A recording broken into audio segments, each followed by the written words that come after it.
Good morning, children. Today we will continue the chapter number 5. बेटा हम लोग chapter number 5 पढ़ रहे थे, bones and muscles. Last time हम लोग ने पढ़ा था कि what is the bones and muscles. इसके अंदर हम लोग ने लास्ट टाइम पढ़ा था आवर बॉडी के बारे में पढ़ा था. आज हम लोग पढ़ेंगे व्हाट इज़ द बोन्स क्या होती हैं. देखिए, the hard part of the body are called bones. जो हमारी बॉडी में जो हार्ड पार्ट होता है दैट इज़ कॉल्ड बोन्स. उन्हें हम लोग बोन्स कहते हैं, मतलब हड्डियाँ.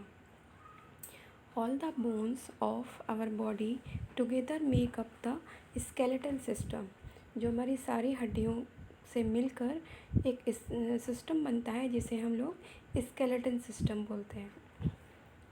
आप सारी हड्डियाँ मिलेंगी तो हम लोग के शरीर में क्या होता है, बहुत सी हड्डियाँ होती हैं जो एक साथ मिलकर जो भी चीज़ बनाती हैं उसे हम लोग स्केलेटन सिस्टम बोलते हैं. Okay, now the skeleton gives shape to our body. जो स्केलेटन होता है मीन्स हड्डियों का ढांचा जो होता है वो हमारा उससे हमारी बॉडी की शेप बनती है. ओके, मतलब हमारी जो बॉडी की शेप होती है वो हड्डियों के ढांचे से ही बनती है. There are 206 bones in our body.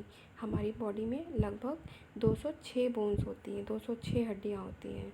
They protect the internal organs like the heart, lungs and brain. ये हमारे इंटरनल ऑर्गन्स को प्रोटेक्ट करती हैं. आपको पता है कि इंटरनल ऑर्गन्स क्या होते हैं? हम लोग ने पढ़ा था कि इंटरनल ऑर्गन्स क्या होते हैं और एक्सटर्नल ऑर्गन्स क्या होते हैं. इंटरनल ऑर्गन्स उन्हें कहते हैं जो हमारे बॉडी के अंदर होते हैं, जो कि हमें दिखाई नहीं देते हैं. As like heart, lung and brain, that is called internal organs. और जो हमारी बॉडी के बाहर होते हैं as like eyes, ears, nose, hands, leg, that is called external organs. Okay, now the place where two bones meet is called the joints. ऐसा place जहाँ पर दो हड्डियाँ जुड़ती हैं that is called joint. उन्हें हम joints बोलते हैं. The joints allows us to bend, twist, move and hold things.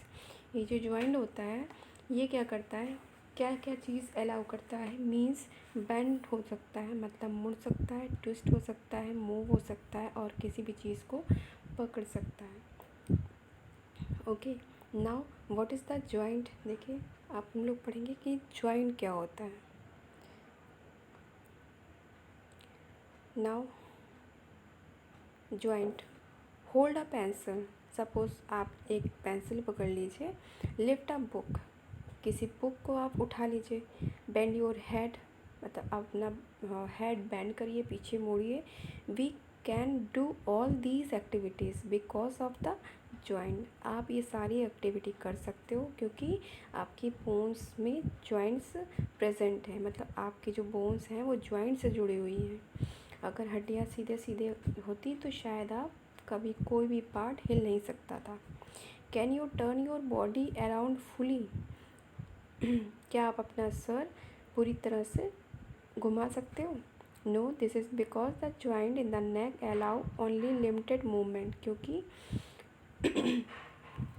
लिखा नहीं, क्योंकि आपका जो जॉइंट है, जो आपके गर्दन का जॉइंट है वो एक लिमिट अमाउंट में आपके मूवमेंट करता है. मतलब पूरी तरह से आप उसको अपने सर को नहीं घुमा सकते हो.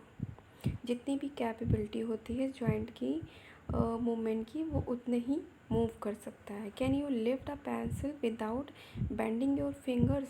क्या आप किसी पेंसिल को अपनी उंगली मोड़े हुए उठा सकते हो? No, it is not possible. ये पॉसिबल नहीं है क्योंकि जब आप किसी पेंसिल को उठाते हो तो आप अपनी पूरी उंगलियां मोड़ कर उसको पकड़ते हो. सीधे सीधे आप किसी भी चीज़ को उठा नहीं सकते हो. Because the joint in our fingers allow us to bend our fingers. क्योंकि जो हमारी उंगलियों के जॉइंट्स होते हैं वो उसको अलाउ करते हैं कि आप उस उंगलियों को मोड़ सकते हो जॉइंट्स के ज़रिए, तब आप उस चीज़ को उठा सकते हो. Now feel the joints in your knees and toes. Can you they bend. अब आप फील करिए कि आपके जो नीज़ और टोज़ के जो जॉइंट्स हैं क्या फील होता है? Can they bend? क्या आप बेंड कर सकते हो? यस दे कैन, क्योंकि आप अपने नीज़ के और टोज़ के जो जॉइंट्स हैं वो बेंड हो सकते हैं, मतलब मोड़ सकते हैं। Okay, so now it has finished. हम लोग इस चैप्टर को भी यहीं ख़त्म करते हैं। नेक्स्ट पीरियड में हम लोग इसके आगे पढ़ेंगे। Okay, thank you.